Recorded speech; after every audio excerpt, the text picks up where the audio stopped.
Hey everybody, welcome back to another episode of Samp and Chance Wrestling. I am your host, Bobby Sampson, on this dreary Tuesday morning with my man, Mr. Chance. Michaels. Chance, how you doing, buddy? Doing pretty good yourself? It's pretty good, man. It's been a while since just you and I have been here together. We've had Guess. some guests coming through. You know, it's like we always say, when it rains, it pours, huh? Yeah. Yeah. And our man from Sweden graced us a few times, so it's nice just to have us again. Yeah. Us time. Now, Here it is. bro, right off the bat, I just want to say that okay, it's not a big deal. I get it, Mm. but we have to own it. We forgot to preview Full Gear last week. Yeah. Now, that being said, you and I are constantly on the internet. You're doing different things. I'm doing different Yeah. things. We're looking for different informations. We both knew Forbidden Door, or sorry, Full Gear was happening. Hmm. Just didn't realize it was this past weekend, and we completely did not talk about it. Is it because Blood and Guts was so good that we forgot? That's part of it because that was like a free pay per view on Dynamite. So that's Yeah, part of it. And honestly, another part of it is AEW doesn't do a great job of promoting all their stuff on social media as well as WWE does. So it's another thing I've noticed.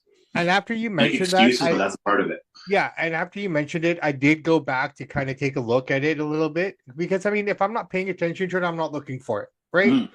I'm kind of that old school guy. When I go on the internet, I know what happens if you go down rabbit holes. Yeah. Next thing you know, it's 2 a.m. Hmm. So I kind of keep my blinders on the internet, just looking for what I need, the information I need, and I get out. It's like my shopping, right?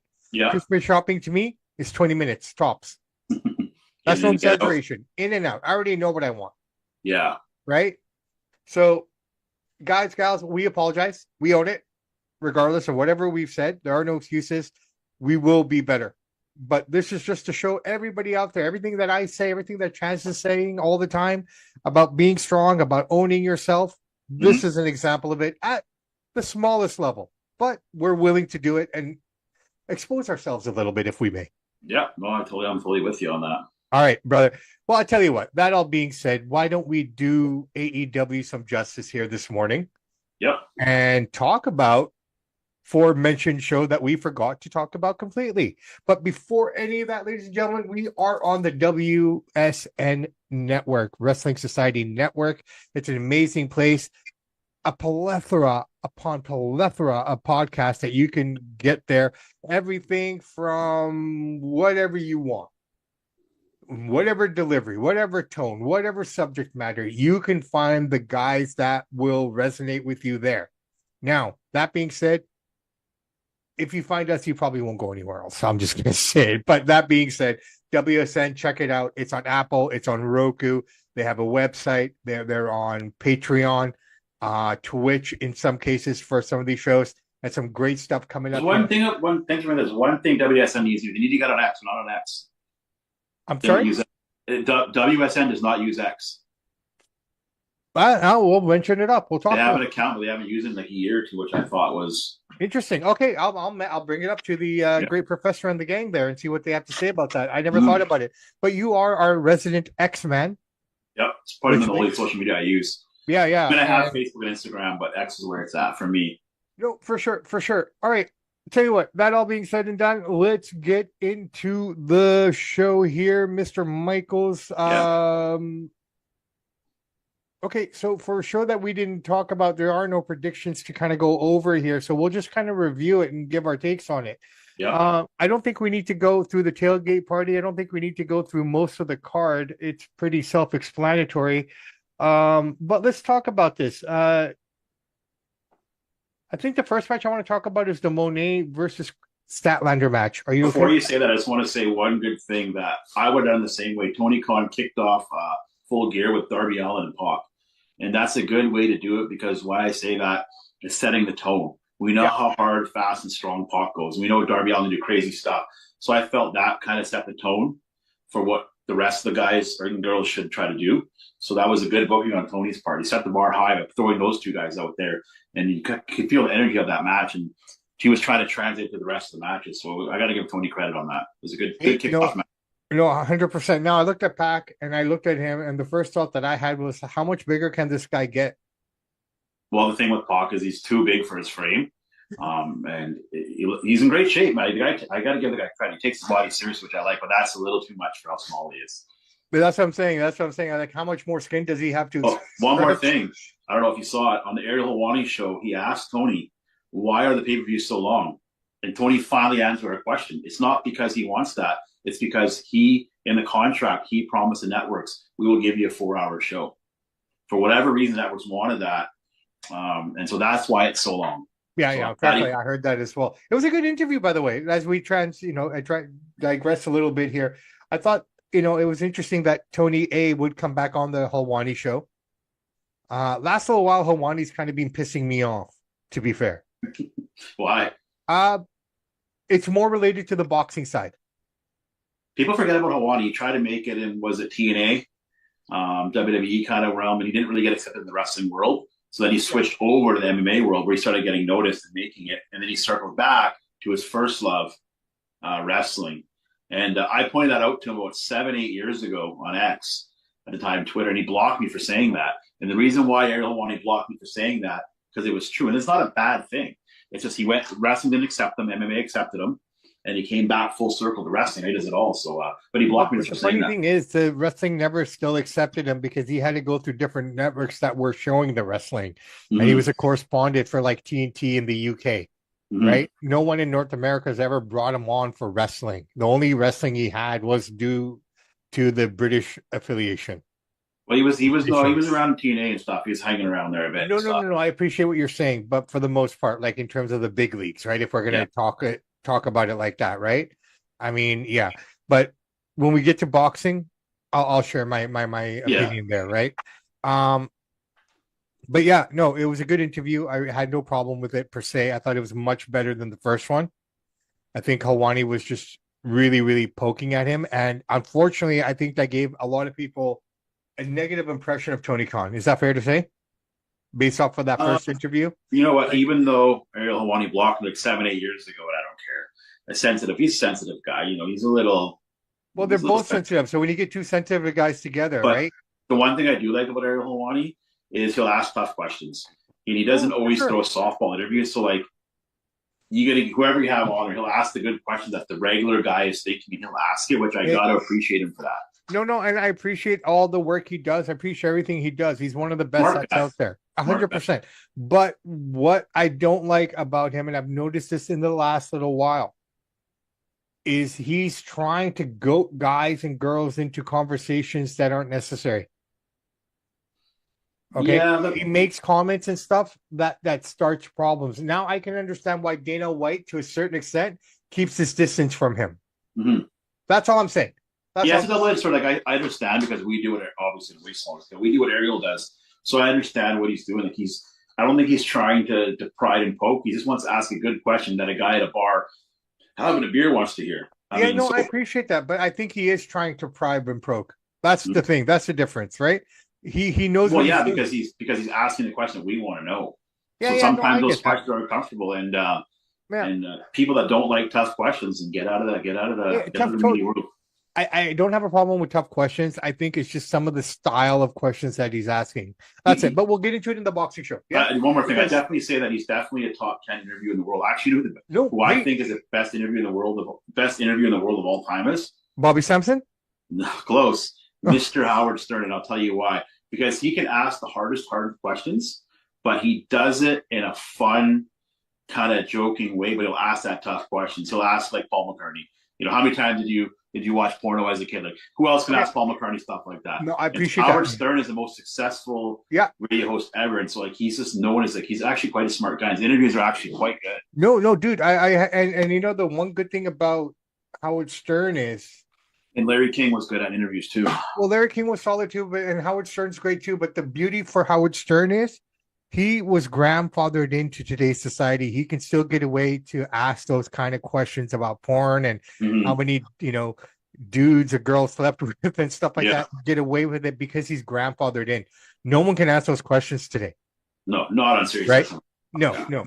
Right? I mean, Howard Stern, I'm not saying this in I don't know how else to describe it, but here on the West Coast, within the Indian community, you get a whole bunch of old men that sit around the benches. Right? They play cards, do this. and Drink.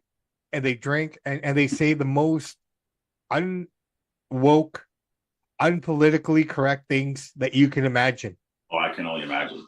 But everyone brushes it off because they're just old guys. You can get away with it. Right? Same with Howard Stern. Yeah, that's He's a good way to put it. grandfathered in. The stuff that he did in the 80s and stuff was completely acceptable. Mhm. It was no problems, right? Yeah. But yeah, okay. We got to get back here to Yeah. Full Gear. So yeah, the pack match, great match. I liked it. Mhm. Interestingly enough, Darby Allin takes another L. Yeah, I don't know. I guess they're tearing him down and bring him back up, but you got to make Pac strong because Pac just came back. Pac has been around, but the only problem with Pac is, do you think, and because you're a body guy, Mhm. I work out, not probably to the extent that you do, to be fair. Mhm. Yeah. But our regiments are different. Anyways. Do you find that when a guy like him works out so much, because he's constantly hurt though, this guy's hurt more times than not, is that because he's too big? That definitely plays roles in it because his body is carrying too much muscle for his frame. So when you have that much muscle on your frame, you pull things, you tear things. We know a couple of guys in CAW, they do a clothesline. They're pulling the muscle in their arm because they're on, you know what. Yeah. And the same thing goes with Pac. So I think he could look great, but tone it down a bit. You don't got to be that big.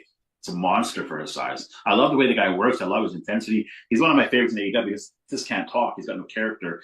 Give him somebody to cut some good promos for him.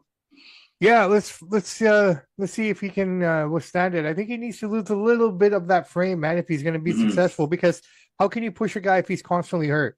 I mean, the same thing could be said about Wardlow, right? Like, guy comes back for a week and he's gone for another 6 months. I know. I mean, he got his head shaved and he came back with a full head of hair. I know. I like Wardlow's a big dude. Right? Okay, so let's carry on here. What were your thoughts on the Kenny Omega match here? Like, how did you like that? Did you like it? Were you happy with it? It was okay. It wasn't bad. I mean, it wasn't my favorite match tonight. I thought the Kyle Fletcher Mark Briscoe match was really good. I mean, they had thumbtacks, ladders, forks, or whatever it was. To think they didn't want him on TV for Scoop. Well, can you blame AEW? But no, if you look at it, even at Blood and Guts, man, I mean, in a way, he was. If there was anyone equal to Moxley in that match, it was Briscoe when he came out. The thing I do like about Briscoe, you're looking at the guy, he's ugly. He looks like a meth head on the streets of East Van. Let's just be honest. But that's his appeal. He comes out, he acts crazy. He's got a bad back. He's hunched over, but man, is he tough. He's always bleeding. He's missing his teeth and being punched out. So people are drawn to that. That dude would fit in perfectly in the Juggalos, man. Oh, absolutely, he would. Totally would. Yeah. Right? Okay.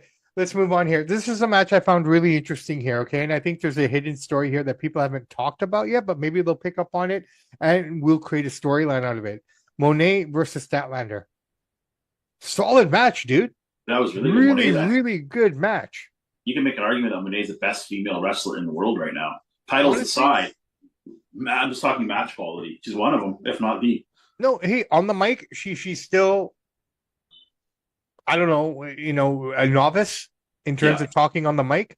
But man, what she's doing in the ring right now, you cannot deny it. And take nothing away from Statlander, but she looked even better fighting with Monet. It just shows that ring generalship. Like, Monet knows what she's doing in there. You gotta give her that credit. Absolutely, she does. Right? Like, I don't care what anybody says anymore. Like, she can't talk, but dude, it's really hard to argue what you just said. And I always try to find an angle somewhere here, but I can't disagree with you, man. I think right now, hands down, she is the best female wrestler. All Tony Khan has to do is cement her as number one, where there's no dispute. Get a writer to write her promos for her. And this is what you're going to tell her. You're going to say this because you're not able to talk very well yet. So we're going to say this out there. And that'll just get her catapult her another level. No. And here's what I like about it. And tell me if you saw this or if you think this is a potential storyline going forward here. Here's a woman with 12 straps. Mm-hmm. Okay. Now, if you think about it, AEW and WWE, whoever their affiliates are, whoever they are associated with, it seems that WWE keeps taking all their titles, right? Yeah. CMLL, AAA, CMLL, whatever they're associated with, TNA. But their champions aren't taking any WWE championships, correct? Correct. All right. Now, you got Mercedes Moné, who's basically captured every women's title on the indies. and any super indie promotion out there that's affiliated with AEW. She's won the minor title at AEW and TBS title. Yeah. But she can't win the big one. I think he's building to that. I think he's Well, it's building the interesting story. though, because Tony Storm beat her. Okay, which was understandable. You could have accepted that one because Tony is where Tony is. Yeah. If we're saying Monet's up here, Tony's right there. Pretty close. Okay. So that I can understand. Statlander, she's already beat her twice. Mm-hmm. And then to lose in a title match, it's kind of interesting. I'm just saying it's an interesting dynamic. She can win everywhere else, but she can't win at home, which is interesting. Yeah, and I said this before with AEW and WWE. I don't like how they do the cross promotion stuff because to me it weakens your product because you're saying WWE and AEW, hey, the lower tier wrestling, we'll come there, we'll wrestle, we'll do stuff with you. To me, it's saying we're on your level. You're not going to see the NFL go you're not going to see Joe Burrow go play in the XFL because you know what I mean? Like, so, because NFL is the best. So if WWE Native is the best, I don't like all this ROH, CML stuff personally. To me, it waters it down and says we're all on the same playing field. Yeah. I get it. I get it completely. All right. Let us move on here. Moxley against our man. Kyle O'Reilly. Kyle O'Reilly, man, another bloodbath here. Another victory for Kyle. This is now the third straight loss for Jon Moxley. Death Riders, you can see it. They're going to boot him out for losing. You can see they're kind of stalking the ring, kind of disgusted with them. It was a good match again, but like I said, it's pretty gruesome. The jabbing to the fork in the head. Yeah. Just like. Well, the telltale signs were right there. After the match, Moxley, the Death Riders came out. Everyone's there. He's telling them to finish him off. They didn't do it. Yep. Right. I think Claudio is going to take over. I don't know if you want that guy leading a group. He can't talk worth to save his life. I appreciate that, but who else are you going to put in that pot? If they're going to turn on him, they got to have someone there to lead. I don't even know if you even need that crew. Is that crew even relevant without Jon Moxley? I don't think so. It isn't, but they'll always have a remnant of it. I mean, was the Judgment Day anything without Edge? No, I think now that Edge is out of there, I think they should get rid of that crew. I think last night, actually, I saw Finn Balor and JD come out. So just get rid of Judgment. It's lost without Rhea. It's kind of lost. It's kind of mojo, I hate to say it, man, but Mrs. Sampson, who's not a wrestling fan in any way, and I hated that I'm about to say this to you because it'll make you happy. Because why are those two little guys out there? See, that's what I'm saying, man. Because they were going up against Ray or whoever, right? Last night. Yeah, Ray versus JD. JD. Right? Why they're so little? And it was right after the John Cena segment. That was a cool segment. That was funny. We haven't seen that in a while, right? Surprised they did that. Right. The last time we saw something like that was Bret Hart. Well, I'm sure we've seen it before, but the one that stands out in my head is the Bret Hart one after the Survivor Series. Yeah, that was cool. Right? We've seen Little Taker. We've seen Little Angle. Dude, speaking of Bret Hart, he's just bashing on Michael. Let's finish. Yeah. Let's finish. We'll get to that. Yeah. Trust me, it's. One thing about Kyle O'Reilly, I love the way he works. Like I said, he works like a Muay Thai style with his jiu-jitsu ground game. It's a great style to watch, but he doesn't have any charisma or character. So you're going to let Kyle, and I hate to say that with a guy from our hometown, but he beats Moxley. What are you going to do with Kyle? Who's going to talk? He can't talk. I know, but what do you do with him? Like, you've beaten the world champion 3 times in a row. Or 2 times in a row, at least. Mm-hmm. Right? You're a top guy. But, okay, let's move on. FTR wins the tag team championships of Brodito, which is pretty easy to assume which direction they're going to go in here. Because Edge is coming back on the 29th episode. So this week's episode, he will be back in the arena, which is interesting. It's going to be great for ratings because here's where I think you're going with this. You're going to get Edge and Christian back together again, which they already are. Yeah. And who better to go against FTR for those tag team titles? They're going to win them. If you're going to give them one more run, this would be it here. So, guys, I spoiler alert, I think Edge and Christian win the tag team titles by the end of the year or in the early new year. And I like how they're using Edge because they're not using them all the time. So when you do see them, it feels special. We don't see them every week, which is nice because when you do see them, it's like, oh, this is cool. They're here. One But more thing I got to say before we get away with AEW here about the Briscoe Kyle Fletcher match. What I didn't like about it, mm, Briscoe kicked out of way too many brutal spots, way too many spots to finish him off. So that kind of watered the match down a little bit. It was a great action, but it's like one of those brutal blows that Fletcher gave him should have finished him off, but it never did. I thought that was a little cheesy. I appreciate that completely. I get it. I mean, the near finish is always exciting, but too many is too much. Especially when they're using weapons and stuff. You know what I mean? Yeah, Like, yeah, yeah. I get that. I get that. All right. But back to the FTR match. Really good, solid match, man. I had no problem with it. I thought it was a lot of fun. I thought, pardon me, I found it really interesting how they were to get rid of Brody King. You know, I mean, he was the catalyst in all of this. This guy could have beaten up all three guys by himself if he wanted to. yeah, In essence, if you look at it from that perspective, but the way they got rid of him, turned it into two against one. This is pretty good because now Bandito can actually focus on the Ring of Honor championship he has. yeah. It doesn't hurt Brody in any way. Mm-hmm. You know, I mean, if they do good by him, he's a big man they can really work with and market. The guy looks good. He's big. He's menacing, Yeah, and he can talk.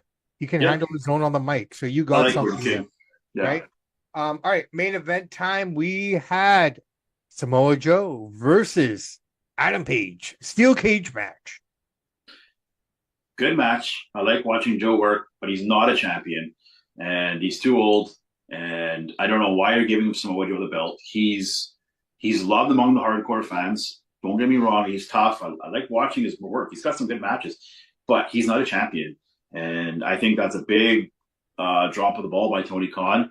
Do I think Hangman Page is a champion? No, but he's more sellable. He's more viable than Samoa Joe is. He's a better character, better talk. To give Samoa Joe the belt, if we did a prediction show, I would have predicted Hangman to win. I was shocked by that, and to me, it doesn't make sense. Maybe you understand why Samoa Joe is a champ because I don't understand it. Samoa Joe is retiring after this contract. Okay. This is his final run. In 2026, we're going to lose AJ Styles. We're going to lose Samoa Joe. And I have a feeling this is just done to give him the title, which sets it up to put it back onto Swerve somehow. Because he returned last night. He returned at that show at the end. Yeah. Done really well. I liked how they did it. Mm-hmm. You know, even I was a little excited to see Swerve come back. And I get what you're saying. Maybe he's not championship material, but with the options background, I get it. But with who he has back there with him, Hook turning again. Yeah. Hook's back on that side again. And I thought it was kind of funny because every time Eddie Kingston makes a friend, why is that guy becoming heel then? Is Eddie Kingston so vile that people want to become a heel and a bad guy? And here's the difference between Tony Khan and Vince McMahon. Ric Flair retired. McMahon didn't give him a belt because he's retiring. There's no reason to give the guy a belt. You deserve it, or because you're hot and the crowd wants you. Yeah. Samoa Joe is not going to add even 5 more eyeballs to the screen because he's champion. The people that watch AEW, they love it that he's champ. I like the guy. Don't get me wrong, but he should not have the belt. I get that. He never got it. So much young talent, Tony, that you have. Why? Why, Tony? He never got it in New York. Yeah. Right? And that's one of the reasons. And that's one of the reasons he left. No, I get it, but he's not a McMahon knew it. This guy's not a champ. Yeah, yeah. And so I get that perspective completely. I get it. But I hate saying because I do. He had some great matches in TNA, and I'm a fan of his in-ring work, and he's a good mid-card guy, but he's not the guy you want to have in the belt. I appreciate that, but the other question I have here is why keep putting the belt on Page if you have no faith in him as a champion? This is the second time that they put it on him and took it off him within a month. I totally agree. There's so much young talent up there that you can be pushing up the line. You don't need a 46-year-old Samoa Joe with the belt. This is no need for it. Well, I mean, drives me nuts. I have spoken about this ad nauseum. You know, just what the fuck is going on with Bobby Lashley here? Why is he losing to Ricochet constantly? Thanks for saying that. I have my X open right now, and I'm waiting for you to bring up Ricochet. I want to say this first, and then we'll tie into this. So this is Ricochet after the Bobby Lashley match, okay? This is a back and forth we had with Jim Cornette. I'm not going to read everything they said, but I'm going to read you Ricochet first, and then I put it on X, retweeted what Jim Cornette said back to Ricochet is absolutely brilliant. He totally cooked them. Here we go, okay? No, basically to sum it up, Jim Cornette was saying too many guys are hurt in AEW because it's flippy floppy gymnastics, not real wrestling. That's kind of what Jim was saying. Here was Ricochet's rebuttal to that. Didn't a bunch of the old school guys have knee, back, hip, and neck, and all other types of surgeries, injuries? Weren't they working smart? Question mark. You sound fucking dumb as shit. That's what Ricochet said to Jim Cornette. Here's a reply. Ready for this. This is Jim's reply now. This is James Cornette's reply. Many Okay. did, simpleton. Came from taking bumps as pros and getting paid for them, not getting flung off of roofs into parking lots for free as children, like you and your trampoline friends who claim to be pros, but are stealing money from a rich kid to put on your own jackass shows. Oh my God, is that brilliant? My God, did Jim Cornette cook them? Everybody as Jim Cornette would say, and this is probably the worst impression of Jim Cornette, but I'm going to put it out there. Fucking cheeseburgers. Yeah. All right. You know what? Like, there's some stuff that Jim Cornette's hilarious, man. Because you know what? He's entertaining himself. I don't like how he can be a jerk. Like, he's always dumping on Russo. And I said once to Cornette back, Russo drove better ratings than you ever would. And he actually said, I agree. He admitted it. But anyways, long story short, him and Ricochet were going at it. And Ricochet saying the new school is better than the old school. Yes, at flipping, running, and diving. Bret Hart actually had a good thing that he said on that interview that he did. He's saying Shawn Michaels and McMahon. It was totally crap, but he actually's talking about the punching. I talk about the punching all the time, where guys are open their hands, slap them, and pull it back as a punch. Nobody really knows how to throw a working punch anymore. Yeah, and so yeah, they can dump and flip. He was talking about Sheamus. Yeah. All right, let's segue into it, man. So Bret Hart's at it again, calling everyone out, saying wrestling is shit, and Sheamus can't throw a punch. He's right. He's totally right. Sheamus cannot throw a punch. He throws a mamby-pamby punch. He's a big, strong guy. Take some boxing lessons. Learn how to throw a punch. I always, as much as I dump on him, Sami Zayn knows how to throw a great working punch. He really does. Yeah. Bret Hart saying that Shawn Michaels and Vince McMahon are gay. Come on, dude. You know how many ladies these guys have banged? Like, that's just stupid stuff. But the thing I don't like about Bret Hart, and I said this prior to the Hall of Fame, I understand what Triple H is thinking in Shawn Michaels. They're trying to be cool. So what way to be cool? We'll induct Bret Hart into the Hall of Fame for a match. He had Stone Cold. Not even a top 5 match of all time. And so as soon as Bret gets into the Hall of Fame, you saw it. Triple H walked up to him and Stone Cold. Bret shook his hand. He kind of gave him a dirty look. And now he's bashing the guy like crazy, calling him an idiot. And Triple H and Shawn Michaels, they can't get out of their own way. I would have told them, guys, as soon as you put him in here, you're going to start dogging you. He doesn't like you guys. He never will. This is what it is. I appreciate that. But you know what, though? The way that's going off, and, you know, it kind of sucks because we're Canadians. Okay? And it sucks for me to be saying these things, honestly, because Bret is a big part of my wrestling journey. Is Bret your favorite Canadian wrestler of all time?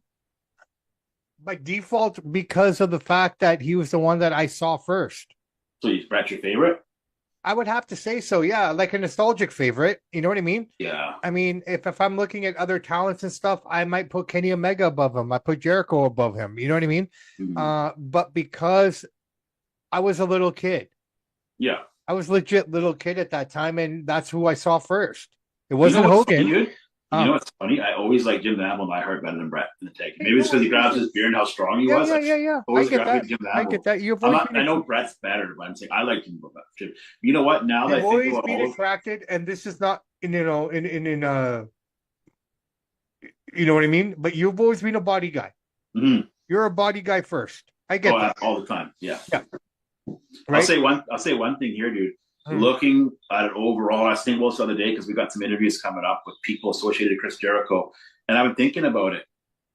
And we always say, if you ask 90% of the wrestling guys, they'll say Bret Hart is the greatest Canadian wrestler of all time, and that's fair. I don't disagree. But I'm thinking to myself as I'm doing more research on Jericho, why is Jericho? I think Jericho has had a better career. It's been more successful. He's lasted longer. He's reinvented himself. Bret never reinvented himself, really. I mean, he went to face Bret heel, but how many times has Chris Jericho reinvented himself? Look, and that's a given. The only two guys in the industry, in my opinion, that can do that and have done it successfully, continuously, are The Undertaker, while he was active, and Jericho, who is still active. I mean, the amount of times that these two guys have gone back to the board and come back with something different, and it's stuck. Well, you heard Jericho come out in 95, so he's been going for 30 years. Bret didn't go for 30 years. No, but that's what I'm saying. It's like Strong Cena. We always talk about The Rock, and we talk about, Stone Cold, and even Hogan to a certain extent, okay? Well, Hogan reinvented himself big time when he went to No, I appreciate that, but what I'm saying in terms of runs. Yeah. Okay, you look at Stone Cold, you look at The Rock, their run was no more than 3 to 4 years. Right? Cena held that spot that those two shared. It took two of them to hold that spot. Let's just be honest. I don't care. Yeah. Okay, Stone Cold and The Rock shared that number one spot. Yeah. Right? And the thing I like about Jericho is like he's always, even if it doesn't always hit, he's always trying to be creative, right? So he does switches things up. The list. He has all these crazy looks, crazy gimmicks. Dude, He's think got a about it. He Fozzy came back with the band. He's short got all these hair. He different came back brands. with the list. He came back with everything, right? And then in WC AEW, yeah, Jericho, the Lion King, the Omega, the Alpha. You know what I mean? Like he Mm-hmm. constantly reinvents himself. The Jericho Appreciation Society, the Yep. Learning Tree. Like how many more gimmicks can this guy come up with that work?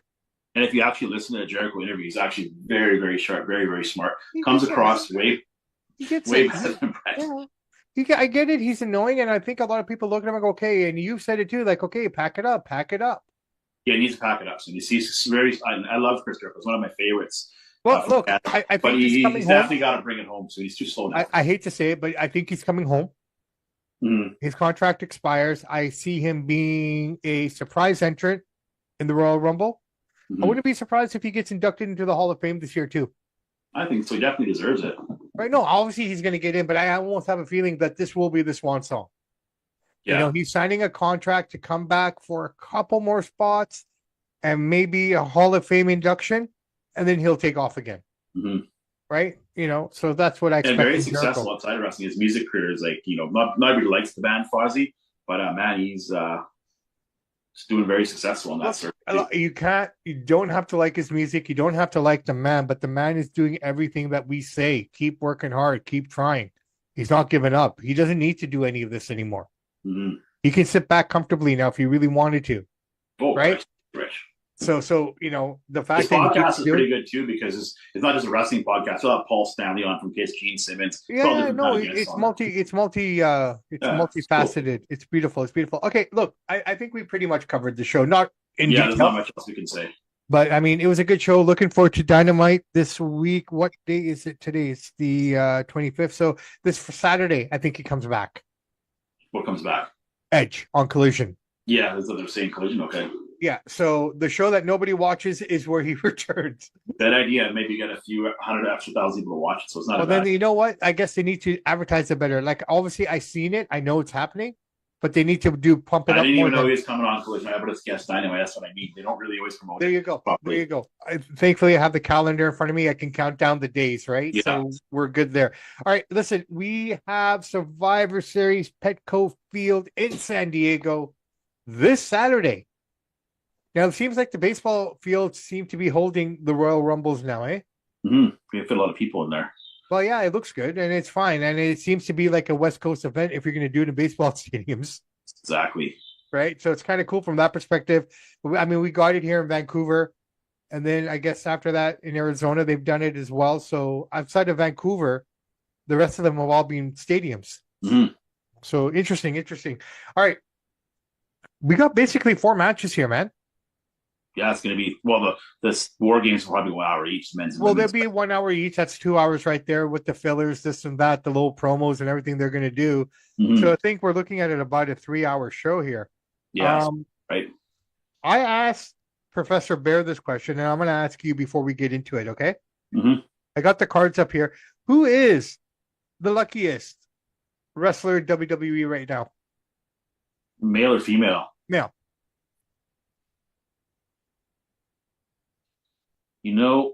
Honestly, it's tough to say. A lot of people look. I'm just looking at the card right now. Just for this, it's Jimmy Uso, but I am going to say Dominic Mysterio, and I'll tell you why. He would never got signed if Ray didn't say to Vince, "I'm not coming back. You don't sign my kid." That right there, for Vince doing that, because you look at Dominic, he doesn't look like a wrestler. He's great. Don't get me wrong, but he wouldn't know what he would. You'd be in AEW or something, right? So for him doing that, I think Dominic is super lucky. If it wasn't for his dad, he wouldn't be here. Now, he deserves to be there now. So Dominic Mysterio, hands down, because go back 3-4 years ago when Vince re-signed Ray, Dominic would be in ROH or something. Okay. So Dominic Mysterio. All right. That's one perspective. I didn't look at I mean, obviously that's a pretty solid looking at the Survivor Series card. Who's on it is Jimmy Uso. Okay, well. But I'm just saying, like, as far as like a wrestler who's as high up as he is, just hands down Dom. Okay, you're right. I was thinking Dom as well, but from a different angle. Okay. Yeah. You got 16 guys beating the shit out of each other to get an opportunity to fight John Cena once. Mm. This guy's getting him 3 times in a row. All this retirement tour, Dom got John Cena 3 times. The 3rd time coming up this weekend, which is kind of cool. Because look, here's the thing people don't understand. Yeah, he probably is in a lot. regardless of everything, scrap the storylines, pure shoot. He loves his dad. His dad loves him. Okay, nothing there. It's all story. But the two guys that he is constantly engaging with to guide him and help him are AJ Styles and John Cena. Yeah. So I guess John Cena thinks Dom's the future, I guess, like give him these matches, right? Well, dude, I mean, out of everybody, you look at this whole retirement thing, this guy's gotten 3 of them now. Now we'll go into it. Intercontinental title on the line. John Cena, Dominic Mysterio, Dom's hometown. Should be interesting. What do you see here, man? Well, Dom's going to get the belt back. I mean, John Cena's, how many matches do you have left? Like 2? After this one. One match. So, yeah, no, John doesn't need the belt. So Dominic's getting it back. And I guess it's just John's way of giving him a rub off, like saying, hey, I think you're the future. Come out there. I'll help you work. I'll put you over. I'm going to put you over in your hometown. 100% Dominic wins this match. It'll be a good match because John Cena can still go. And you got to give him the belt in his hometown, even though he's supposed to be the heel. He's going to get a crazy standing ovation there when he beats John Cena. Okay, I appreciate that, and I can see that. This is where I'm having a hard time picking a winner, okay? Because I'm looking at it from this perspective. The badge of honor for a retiring wrestler is to lose your last match. That's not his last match, though. No, hold on. To lose your last match. Or do you want him to lose 2 in a row? Yeah, it won't matter. Nobody will remember it. You sure? Yeah, you can do it. Do you think it's more beneficial for the guy who wins the tournament to win the title, though? To have that, you know what I mean? Like it just kind of. But it's Intercontinental title, so it doesn't mean as much. So I appreciate that, but any of those guys in that tournament need that strap. As we're boiling it down now, you're looking at the guys who could potentially need that strap more than Dom. Mm-hmm. Dom needs those right. straps. So no, that's why I'm kind of conflicted here. Like, okay, does John Cena win this match? And then the winner of that tournament, because if I'm tuning in on Saturday night's main event, I'd be more intrigued. Yeah, it's Cena's last match. That's enough for me to watch. But if there's something on the line. Yeah. The only thing I don't like is, like you said, if John Cena wins, which I have no problem with, but I don't like how his final match will be for Intercontinental belt. Kind of waters it down. So I'm thinking that their last match, it's going to be John Cena versus Gunther, right? I think Gunther just beats him, but there's be no belt. It'll just be like, you're just going to put your boots in the ring like Undertaker and Triple H did, and you're gone. With no belt. Okay, I hear what you're saying, so I don't know. Okay, I'll tell you what. I'm going to have fun. We'll have some fun here, okay? I'm pretty sure the direction you're thinking is probably what we're looking at, to be fair. Yeah, you could be right. It's hard. It's really but that being said, you're going Dom, I'll go John. All right? Just for the value. And I'm going to say one thing. Does Dom deserve to fight John Cena? Probably not. But at least Dom is a young guy. Yeah. They're bringing it up and they're giving him a chance. So if he doesn't succeed after this, that's fine. But giving a young guy a chance at John Cena is absolutely great. Dude is working so hard, man. I mean, granted, with that AAA shit too, he's in Mexico City every weekend fighting there. So there's a lot that people don't see with this guy. Like he's jumping from Mexico to Oklahoma City. Like, I mean, he's one of the hardest working guys on that roster.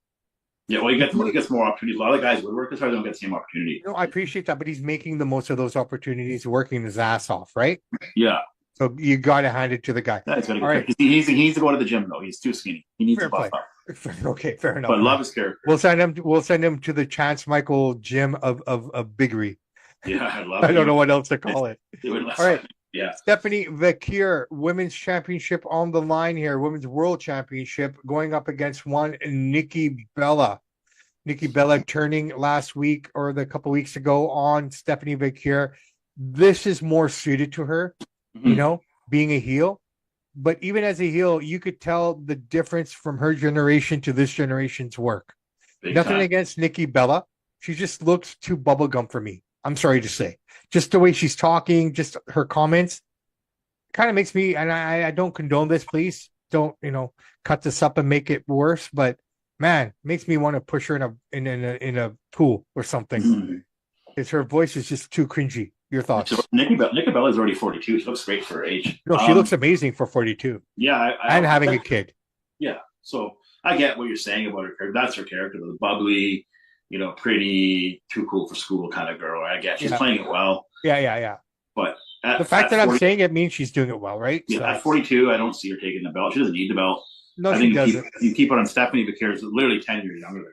Yeah. It should be a good matchup because Nikki's still athletic. So she's athletic, but you can honestly see the difference in how these girls are today from where she is. She's still not there. I hate to say, I don't care if 42 or not. I don't mean that in any disrespect.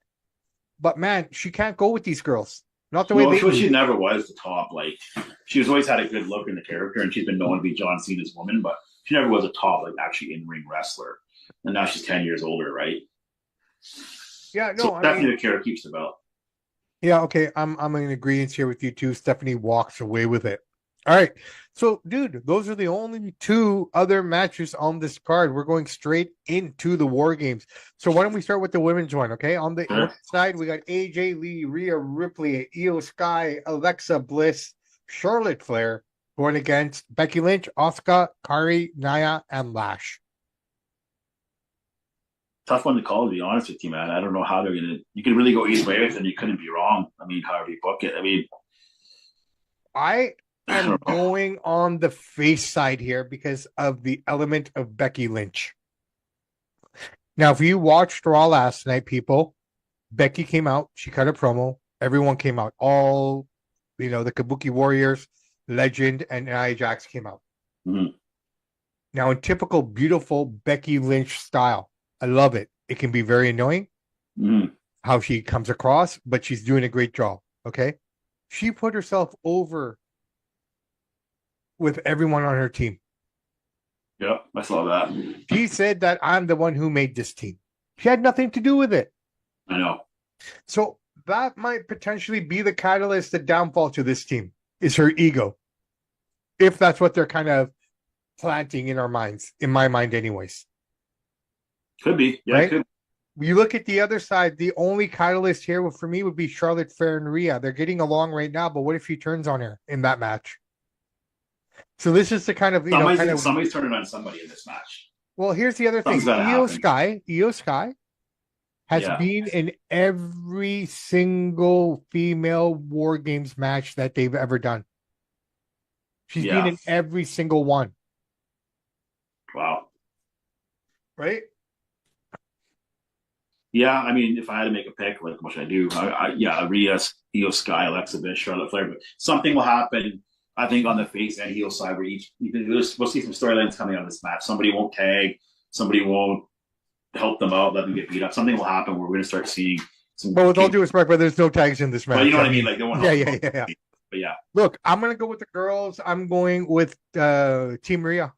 I just think it's a safe bet. I think the one dark horse in this one that no one's really thinking about is Lash Legend. Okay. Watch out for Nia Jax. She gets pissed off and they'll start reading some blocks. Well, dude, honestly, Nia Jax as well, but Lash Legend, if you looked at what happened last night when they all kind of paired off, Yeah. Lash easily took care of Io. Yeah. And she took care of Rhea. Mm-hmm. Like this woman's like, a one-woman wrecking crew right now. She literally destroyed everybody in that ring last night by herself. Yeah, it's going to be a good match. I mean, it's 50-50 here, but probably give it to Rhea's team and Charlotte. But I think if we're going to give the fans something to cheer about, this would be this one, because I think the next one, it's not going to be the outcome that people want it to be. And I will get into it right now. We're looking at the men's War Game match. CM Punk, Cody Rhodes, Roman Reigns, and the brothers Uso versus Brock Lesnar, Drew McIntyre, your buddy Logan Paul, and the Brawns, Breaker and Bronson. Look, if this was a real fight, Brock alone beat the shit out of everyone by himself, right? Yeah. The other four guys could go and have a cup of coffee and watch in the stands if they wanted to with a box of popcorn. Okay, I'm going to make my prediction right away. This is really Team Brock and those guys to lose. I think the only reason Jimmy Uso's in the match is because he's the one who's going to get pinned. You think they're going to pin Uso? I think it might be too obvious. Well, I mean, if you can't, I mean, you could. Braun could. I mean, there's so many different ways you could go here. I get it. Now that I'm looking at it, if you look at storylines going forward, if we're looking at a Braun Breaker versus CM Punk, that makes sense. You could get Punk losing, right? To set that up, make Well, give I him a think bit I more think the sizzle. way it was, I think you get Logan to pin CM Punk. They already got the heat. They were going to build a story off that. How? But, yeah, no, 100%. The Yeah, if we're reason why I looking, say you get Logan to pin Punk is yeah, because two things here. If you're going to put over the heel team, who's the number one heel in the world? Logan Paul. no, Who's the no, most Gary. hated by these people? Logan Paul. Who's most loved by these people? CM Punk. If you get Logan Paul to pin Punk, the internet's going to go nuts. You roll into Raw with an amazing storyline. And these two guys go at the complete opposites in life. Well, I mean, you're right. You're right. This could set up a match between those two. I mean, that's the first so logical there's a lot of different program, ways right? you can go at it. Yeah, you're right. Because I'm thinking about it now in my own mind as you were talking. Breaker Punk would probably be better for Mania. I don't even think you're going to see that. I think what you're going to see here, there'll be a point in this match. I don't know how they're going to lay it out, where you'll see some dissension between Brock and Braun. And you're going to see it. They might not hit each other. They might stare each other down. It might be a weird thing. Something will happen. But I don't think you're ever going to see Braun versus Punk because, honestly, Punk is held together by glue. There's no point in him wrestling. But put it this way. Look at it this way. Say, hypothetically, now I'm thinking, man, now the fucking cogs are going in my head. Logan beats Punk, becomes champion, and then the vision turns on him. Well, you don't even have to have Logan become champion. You just have to have him pin him. No. I'm saying going forward. Yeah. In the future. Yeah. I wouldn't mind seeing Logan as a face. I like to see what he looks like as a face. Eventually he will. But this could be an opportunity to do that. If he was such a good heel, I don't think they want to mess with it. Well, he's so hated. It's hard to get that natural. He just walks in there, they're booing the crap out of him. It's hard to get that heat. I get it, but at the same time, and like with as Dominic, loudly as they boo for him, they'll love him. Look, basically, in my opinion, if I look at wrestling going forward and for 2026, one of these two guys has to become a face, either Dom or Logan. And I'll tell you why it'll be Dom, because number one, Dom is he's loved by everybody, even though we boo him. But the Paul brothers are really hated. And that's a genuine hate, especially in the wrestling world, right? A lot of these guys, and even the guys that I work with, they'll sit there and say, oh, he's a YouTuber. Well, what do you mean he's a YouTuber? He works 4 or 5 days a week in the ring, and he lifts weights like crazy. So what? He started on YouTube, where you started working at McDonald's. So should I just say you're a McDonald's worker? It's got nothing to do with anything. The guy that works all of us guys. And that's just a fact of reality. And he's a YouTuber. So what? His first job is pressure washer. We're not saying, well, you're a pressure washer. What's the job? Made money on YouTube. It's just a stigma. It's just a stigma. Well, that's what I'm saying. I mean, are we YouTubers? Are we YouTubers? Yes. Okay, so if we got a deal with Turkish SAR stuff and said, shit, guys, I love you. I want you to be a part of my shows. Mm-hmm.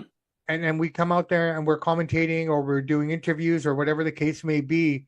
Are we still YouTubers? Well, they would say they had a little run on the indie scene. One guy created a company, did a couple things like that. But overall, yes. Yeah, right. And there's not a shame in saying Ariel Halwani a YouTuber? Somewhat. There you go. So why just label? And I'm look, you know, because he's so hated. Hated, they're trying to talk him I get it, but here I am. I'm defending these brothers now. Mm-hmm. Okay, as far as Logan goes, look, I separate him. I still don't condone some of the things he's done. Mm-hmm. It's not a fan of it. I'm sorry. It is what it is. You can't change that. Okay. Yeah. But the fact that he's embraced something that I love, that I appreciate, that I respect, he's not made it a joke. He's taken it seriously. You look at what he looked like when he fought Floyd to what his body symmetry is now. He's gained more muscle. He's gotten bigger. He's filling the role. It's not a lack of his side at all. He wants to be there full time. Oh, yeah. They're not using him. They're not making it happen. If he had his way, he'd be there all the time. When he said he's committed to wrestling, he realizes what it is. He gets it. But you know what? Even if he wasn't committed, you want to be a part-timer, so what? You know what? Who cares? When he's out there, he does it better than 95% of the people that do it. And to me, I'm glad that he's there full-time, but if he was a part-timer, people are offended by that. Because a lot of the wrestling partners, they hold wrestling so dear to them. It's like a warm blanket for them. So here you see this guy with so much talent, good-looking, smart, prime successful, makes a ton of money. They hate on him when we should be embracing that he's this talented and he's an inspiration to anybody. And so is his brother, that you can just be a regular guy like they supposedly were. And if you work your butt off, you can make the WWE, you can make pro boxing, but you got to put in the work. And that's an inspiration for anybody, but people use it against them, which is totally crazy to me. So to come full circle, the reason why you'll see Dom before Logan, because Logan's really, really hated. Dom's actually loved. We boomed this because it's part of the show, but Logan is legitimately hated. And he will be. But with no disrespect, to the wrestling community out there, man, our community can flip on a dime. Oh hell yeah, that's true too. So for a guy who's literally, he could come in, and we saw this firsthand at WrestleMania between Bret Hart and Stone Cold, right? Who came in being booed like nobody's business at the beginning of that match? Of what? Stone Cold and Austin. I don't even remember, to be honest. Sorry, Stone Cold and Bret. I would have guessed Stone Cold, but I don't know. Stone Cold was the heel going into the match. Bret was the beloved one, okay? That happened to Hogan and Rock, too. No, I get that. But at the end of that match, legitimately, without saying anything, without doing anything, verbally, Bret left as the villain. Right? Yeah. So it just shows how fickle people are. Well, it's funny, dude, before we move on from this. Yeah. I'll put the Logan and Jake Paul thing to the test. The next time you're on that main event roundtable, ask these guys what you think of Logan Paul. All those guys will dog him. Tomorrow on the boxing show, I'll say, hey guys, what do you think of Jake Paul? They'll all dog him. And this is what I mean. Paul's hate is real, and that's why he's such a good heel. Because he makes people hate him. This is one of the best teams you're ever going to see on paper. Because I went back and looked at all the best Survivor Series teams before this. This is definitely a top 5 team. Yeah. I would switch out Drew and put an Austin Theory in there personally because he's younger, but this is scary. Brock, Braun, Bronson, and Drew. Those are 4 of the toughest guys around. Brock fell last night.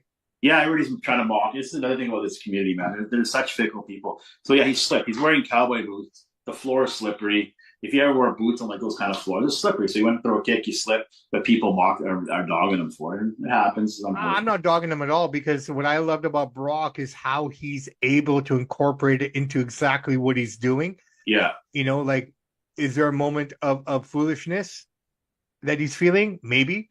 Yeah. But the way he played it off. Okay. Yeah. He did that little playful little roll. Yeah, he played it well. Okay. And he picked up and he put the hat on Bronson. Mm-hmm. I don't think he would have done it otherwise if that didn't happen. He wouldn't have. No, he played it well. Just slippery. Right? He played it well. He made it sound like you wear dress shoes on a dance floor. They're slippery. You're going to slip. He's kicking his leg. He fell back. And it's crazy when he gathered all the boys together around him. Mm-hmm.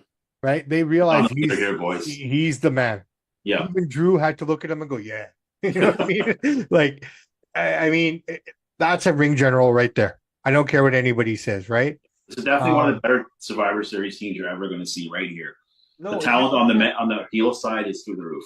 All right, so I'm going the Brock team. You? Yeah, because you're not going to have both heel teams win. So if we think the ladies are going to win the face side, then definitely win. Who's the final one standing? That's the hard part to call. I think Jimmy's going to be the sacrificial lamb here if they're playing it safe. Think so? I think so. That's why. Else would you have him in there? You need another guy. I don't know. You could have had anyone else in there. There's so many other guys. I think if you get Jimmy pinned to lose, I think you waste that match because the guy is pretty much useless in storylines for like a main storyline. So I get it, but if you're trying to protect the other 4. But then you'll have no storyline out of this match. They beat up the weak link. Well, who cares? To be completely honest, man, I'd rather have seen, and I know he's not ready to come back, but this would have been a great match if the werewolf Jacob Fatu was in here. Yeah. I just think that you want to build a storyline going forward for WrestleMania. So I don't know who you pinned personally. Logan pinned CM Punk. I said this last night as well with Professor Bear, and I'm going to say it here as well. Everyone says that the road to WrestleMania starts after the Royal Rumble. Mm-hmm. I believe it actually starts here. Yeah. Okay, so whatever we're going to start to see going towards the Royal Rumble will start to be built from here onwards. Yeah. So whatever happens off of the show will give us somewhat of an idea, a working framework of what to expect for the next 4 to 5 months. They put together one of the best Survivor Series teams of all time. Yeah, you got Team Angle, you got Hogan's team. They're probably, you could say that teams are better. It's arguable, but you have such a good team you put together here. Don't waste this match by having Jimmy Uso be pinned because this match means nothing. Then you need to have somebody, even if CM Punk's team's gonna win, have somebody pin somebody where you can go with an angle going forward with it. Don't waste with Jimmy Uso because he's pretty much irrelevant now. Okay, so here's the That's my question. thing. We got 4 matches. We got Mhm. 2 girl matches and 2 guy matches, in Yeah. essence. Mhm. How do you think they should go? If example, do we start with the women's match, Cena, then end with the girls, and then go right into the men's? I always start with the women's match right away because you know they're going to work hard. They're going to set the tone, Yeah, and you get to see the War Games match to start it off, and then you can go with Dom, and then and then you got to end with the men's War Games. What do you think? that's what I'm saying. So do you put like Bookend it. but do Girls you start, men right? finish. But do you put Cena Dom in the dreaded number 2 match that Jericho hates, or do Number you two or give number him number three? 3? Where do these balloons come from? I don't know. Number Wow, three. that's pretty cool. Balloons. Mm-hmm. Okay, well, it's got balloons, man. Thank you. I just hope, like whoever's going to win, they make a good angle out of it. No, And definitely. you're gonna see on the male side. I think you're going to see Brock and Braun kind of stare each other down, kind of like there'll be a moment where they both want to do a move and look at each other like, you know what I mean? Because you got to have Brock put over Braun eventually. Because Braun's No, going to no, be the no. next I big get that. thing. If we're looking at Mania, like I said, this is where we start to plant the seeds for Mania, Mm. right? So let's see where it all plays out. If you really want to get the internet buzzing, you really want to create a stir for Raw, you want to get Yeah. big ratings, Logan pin CM Punk, and the internet will go nuts. No, done, done, done. All right, brother, man. I think we've covered Oh, everything one more here. thing. All the dirt sheets are saying Austin Theory's coming out at Petco Park there. He's making a big return to play off the big crowd there. We'll see. Okay, hopefully it happens. Hey, why can't Austin come down and screw somebody over up in the Dude, match? I'll be honest, man. I mean, for a guy that I've been waiting for to come back for a while here, I never thought I would be waiting on Austin Theory the way I'm I hope feeling. he comes back, man. Which is weird. Which is weird, right? Which is a weird feeling to have because he hasn't been around. Okay, guys, gals, I think we're gonna wrap it up here. Yeah. I think we've covered everything we've had to cover here. Yeah. Bret Hart being angry again. He's that grumpy old man on the porch. Some of the stuff he says is true, but some of it's just come on. Yeah, but dude, he's that grumpy guy on the porch complaining about the kids playing across the street on their lawn. Mm. Right? That's what he's become. He's killing his legacy. He's killing his name, in my opinion, because no one of this generation or younger generations will know how good he was because all they're focused on is all this nonsense He he can't says. stop talking about Goldberg. Same thing the other day. It said, "Who would you like to work with?" I'd like to work with Brock, but not Goldberg because he wasn't professional. Goldberg has apologized, dude. A lot of people get concussions in matches. Your brother almost paralyzed Stone Cold. Stone Cold doesn't go around saying, "Oh, and this, it happens." Goldberg didn't mean to hit you that hard, but you want Goldberg to hit you that hard, he will. Dude. He's a tough dude. But come on. I get it. Okay, so we got all that covered up. Survivor Series is in the bag. Guys, gals, enjoy the week. Have a great week ahead. It's stormy, it's rainy, but that's okay. It is what it is. It's that time of the year. Do not stop fighting for what you believe in. Own your mistakes. We showed you, Samp and Chance, we can own mistakes, right? So own your mistakes, stand by them. Use them as a badge of honor, as a learning experience. Don't let things deter you or shy you away from being successful. I'm Bobby Sampson. He's Chance Michaels. In the words of the great ACDC, those that download, like, and subscribe to the podcast, we salute you. We do salute you. We'll see you guys August 13th. Before I go off the year, Guns N' Roses coming back as well. I saw that, like a couple weeks after ACDC, so big shows coming. So it's kind of interesting. They're in BC Place as well. So we got that coming up here. Guys, gals, that's it. It's a wrap for us. It's the Survivor Series weekend, the 39th edition of the Survivor Series coming to you guys from Petco. Yeah, man. 39 years of this, man. We've been watching all the way from the gobbledygooker to where we are today. Samp and Chance are out.